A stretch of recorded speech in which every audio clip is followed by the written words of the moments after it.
स्वागत है आपका हमारे एक और वीडियो के अंदर। आज हम चैप्टर नंबर जो 2 है क्लास 10th के अंदर अम्ल, क्षारक और लवण, उनके कुछ हम ऑप्शनल टाइप सवालों को हम सॉल्यूशन करने वाले हैं। तो चलिए शुरुआत करते हैं अपने वीडियो की। हमारा पहला सवाल है कि कोई विलयन अंडे के पीसे हुए कवच से अभिक्रिया कर एक गैस उत्पन्न करता है जो छूने के पानी को दूधिया कर देता है। इस विलयन में क्या होगा? तो ये पूछ रहा है कि कोई विलयन है जो अंडे के पीसे हुए कवच से अभिक्रिया कर रहा है, तो वो गैस उत्पन्न कर रहा है जो छूने के पानी को अभिक्रिया करे। तो इस विलयन में क्या होना चाहिए कि वो एक गैस अभिक्रिया उत्पन्न करे? तो देखिए 4 ऑप्शन दे रखे हैं, NaCl, HCl, LiCl और KCl। तो देखिए हम इसके आंसर को देखते हैं, इसके सवाल के आंसर को देखते हैं कि कौन सी गैस उत्पन्न हो रही है और कौन सा विलयन है जिसके साथ में अंडा पिसा हुआ रिएक्शन करेगा। तो चलिए इसका हम सॉल्यूशन देखते हैं। देखिए तो देखिए यहाँ पर देखिए तो ये क्या कह रहा है, ये कह रहा है कि एक कोई विलयन है जो पीसे हुए कवच। अब देखो जो पीसा हुआ जो कवच है, अगर पीसा हुआ कवच की बात करें तो वो किस में होगा? वो आपके होगा कैल्शियम कार्बोनेट में। ये क्या होता है? कैल्शियम कार्बोनेट होता है। अब ये क्या करेगा, ये किसके साथ में रिएक्शन करेगा? ये रिएक्शन करेगा इसमें से आपके HCl के साथ में, यानी हाइड्रोक्लोरिक अम्ल के साथ में। जब ये कैल्शियम कार्बोनेट HCl के साथ में रिएक्शन करेगा यहाँ पर, तो यहाँ पर क्या बन जाएगा आपका CaCl2 बन जाएगा, यानी कैल्शियम क्लोराइड बन जाएगा। साथ में बनेगा आपका H2O और साथ में निकलेगी कौन सी गैस? Carbon dioxide gas. देखो मैंने इसको पहले से बैलेंस कर रखा है। ये यहाँ पर कैल्शियम एक है, यहाँ कैल्शियम एक है, यहाँ पर आपका कार्बन एक है और यहाँ पर आपका कार्बन एक है, यहाँ ऑक्सीजन आपके 3 है और यहाँ पर ऑक्सीजन देखिए आपके एक ये और ये 2 3 है। 2 हाइड्रोजन है, यहाँ पर 2 हाइड्रोजन है, 1 क्लोरीन है, 2 क्लोरीन है और 2 क्लोरीन है। तो आप देखिए यहाँ पर तो जो आपका अंडे के पीसे हुए कवच से, तो कोई विलयन कौन सा है आपका? विलयन है आपका हाइड्रोक्लोरिक अम्ल। हाइड्रोक्लोरिक अम्ल के साथ में जब ये रिएक्शन करेगा तो देखिए यहाँ पर आपके कार्बन डाइऑक्साइड गैस रिलीज हो रही है यहाँ पर देखिए। तो इसके अंदर अगर मैं बात करूँ कि अगर कार्बन डाइऑक्साइड की अभिक्रिया आप अगर छूने के पानी के साथ करवा, जैसे कि आपका बुझा हुआ चूना है CaOH2, इसके साथ में अगर आप कार्बन डाइऑक्साइड की रिएक्शन करवाते हो तो आपका क्या बन जाएगा? CaCO3 यानी कैल्शियम कार्बन बन जाएगा और साथ में बन जाएगा आपका H2O बन जाएगा। तो देखिए यहाँ पर अगर हम CO2 की अभिक्रिया वापस अगर कैल्शियम हाइड्रोक्साइड के साथ करवाएं तो आपका क्या कैल्शियम कार्बन बन जाएगा, आपका जल बन जाएगा। ये भी देखिए बैलेंस है आपका, एक कैल्शियम और एक कार्बन यहाँ पर, ये एक कार्बन है यहाँ पर, हाई ऑक्सीजन यहाँ पर 2 ये हैं, 4 और देखिए यहाँ पर ऑक्सीजन 3 और एक ये 4 और यहाँ पर 2 हाइड्रोजन, यहाँ पर 2 हाइड्रोजन। तो इसका जो आंसर है तो कौन सा विलयन था जिसके साथ में ये रिएक्शन करेगा? और तो यहाँ पर कार्बन डाइऑक्साइड गैस बनेगी। कौन सी गैस बन रही है? Carbon dioxide. और विलयन कौन सा है? HCl। तो ऑप्शन के हिसाब से देखें तो इसका आंसर क्या हो जाएगा? आपका HCl हो जाएगा, क्योंकि सोडियम क्लोराइड, LiCl और पोटेशियम क्लोराइड के साथ में ये आपका गैस उत्पन्न नहीं करेगा। बाकी के इन तीनों को छोड़कर सिर्फ HCl के साथ में ये गैस उत्पन्न करेगा। तो आंसर क्या हो जाएगा आपका? HCl। सवाल नंबर दूसरा, दही में उपस्थित अम्ल। देखो ये राजस्थान बोर्ड 2024 में आया हुआ सवाल है।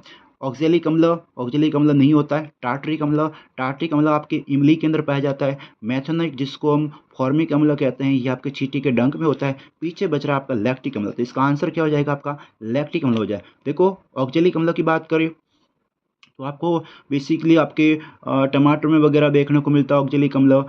एस्कॉर्बिक अम्ल जो होता है आंवले में वगैरह को देखने को मिलता है। तो ये भी आपको ध्यान में रखना है। सवाल नंबर तीसरा, एक NaOH सोडियम हाइड्रोक्साइड का एक 10 ml विलयन हाइड्रोक्लोरिक अम्ल के 8 ml विलयन से पूर्णतः उदासीन हो जाता है। यदि हम NaOH के उसी विलयन का 20 ml ले तो उसे उदासीन करने के लिए HCl उसी विलयन की कितनी मात्रा की आवश्यकता होगी? ऑप्शन दे रखे 4 ml, 8 ml, 12 ml और 16 ml। देखिए सबसे पहले तो ये कह रहा है, ये कह रहा है कि जो NaOH है सोडियम हाइड्रोक्साइड है, उसका 10 ml विलयन HCl के 8 ml विलयन से पूर्णतः उदासीन हो जाता है। यानी कि सोडियम हाइड्रोक्साइड कितनी मात्रा है आपके? 10 ml और HCl कितनी मात्रा 8 ml। फिर ये कह रहा है यदि हम NaOH को उसी विलयन को 20 ml ले उदासीन करने के लिए HCl की कितनी जरूरत पड़ेगी। तो देखो सबसे पहले जो कह रहा है वो लिख लेते हैं। ये कह रहा है कि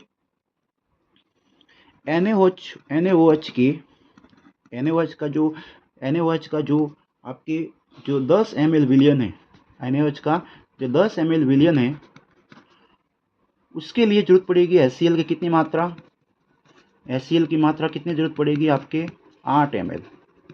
ठीक है, तो अगर मैं कहूँ कि अगर ये तो 10 ml विलयन की बात है, अगर मैं कहूँ 1 ml, यदि 1 ml NaOH हो, 1 ml NaOH के लिए 1 ml NaOH के लिए 1 ml NaOH के लिए HCl की कितनी मात्रा की जरूरत पड़ेगी, HCl की मात्रा की आवश्यकता। तो HCl की मात्रा की आवश्यकता 1 ml की बात करो तो कितना हो जाएगा 8/10 ml, 8/10 ml हो जाएगा। ठीक है, क्योंकि देखो 10 ml तो आपका NaOH के लिए, अगर 1 ml का पूछे तो कितना हो जाएगा 8/10 ml। ये पूछ रहा है अब 20 ml के लिए, तो 20 ml के लिए HCl की मात्रा तो कितनी हो जाएगी 20 ml के लिए निकालनी हो तो यहाँ पर हो जाएगा 8/10 × 20 हो जाएगा। ठीक है, 0 से 0 कट गया आपका, और 8 को 2 से मल्टीप्लाई करोगे तो कितना हो जाएगा आपका 16 ml। तो उसका आंसर कितना आ जाएगा आपका, या फिर अगर 20 को 10 से डिवाइड करोगे 2 से मल्टीप्लाई करोगे तो भी 16 ही आएगा। तो आंसर कितना आ गया आपका 16 ml। तो इसका जो आंसर हमने निकाला है तो 4 ml, 8 ml, 12 ml और 16 ml। तो आंसर कितना हो गया आपका 16 ml। इस प्रकार से इसका आंसर निकलता है। अगला सवाल है अपच को दूर करने के लिए किस औषधि का उपयोग करते हैं। देखो अपच को दूर करने के लिए हम क्या करते हैं, एंटीबायोटिक, एनाल्जेसिक, एंटीसिड और एंटीसेप्टिक। तो आंसर क्या हो जाएगा एंटीसेप्टिक, एंटीसिड बोलते हैं। और एंटीसिड के रूप में आपको ध्यान में रखना है milk of magnesium hydroxide MgOH2, जिसको हम क्या करते हैं, जिसको हम मैग्नीशियम हाइड्रोक्साइड कहते हैं, या फिर इसको हम क्या बोलते हैं मिल्क ऑफ मैग्नीशिया कहते हैं, मिल्क ऑफ मैग्नीशिया कहते हैं, जो एक एंटीसिड की तरह काम करता है। तो इसका आंसर क्या हो जाएगा आपका नंबर 3 एंटीसिड। रक्त का पीएच कितना होता है, देखिए ब्लड का पीएच कितना होता है, तो आपका ब्लड का पीएच पता ही है, जो एक बेसिक फॉर्म में होता है 7.4। जो रक्त का पीएच होता है वो कितना होता है 7.4 होता है।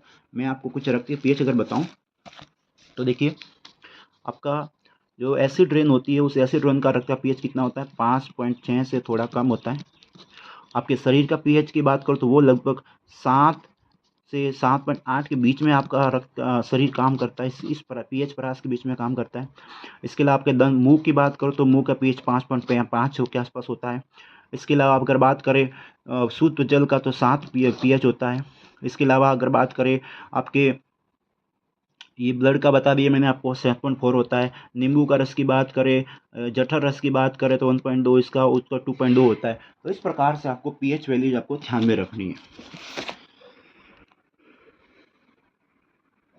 फिर अगला सवाल, निम्न में से एक प्राकृतिक सूचक यानी कि नेचुरल इंडिकेटर कौन सा है। मैथिल ऑरेंज, फिनोप्थेलिन, लिटमस पेपर और उपरोक्त से भी। तो इसका आंसर क्या हो जाएगा लिटमस पेपर। लिटमस एक क्या है, एक प्रकार का नेचुरल इंडिकेटर है। बाकी मैथिल ऑरेंज, फिनोप्थेलिन ये कैसे हैं आर्टिफिशियल, इनको बनाया जाता है। बाकी लिटमस पेपर हो गया आपका हल्दी हो गई, फूल गोभी हो गई, इसके अलावा ये चाइना रोज हो गया वगैरह, गुलाब रोज हो गया, ये सभी किस प्रकार के हैं प्राकृतिक सूचक की तरह काम करते हैं। तो ये दोनों कैसे हैं आपके कृत्रिम सूचक की तरह काम करते हैं। तो उम्मीद है कि मैंने यहाँ पर आपको कुछ 7 अवशदों को लेकर आया, तो उम्मीद है कि आपको काफ़ी हद तक लाभ मिला होगा इस वीडियो से। अगर वीडियो पसंद आया तो चैनल को सब्सक्राइब कीजिए, लाइक कीजिए, शेयर कीजिए। धन्यवाद।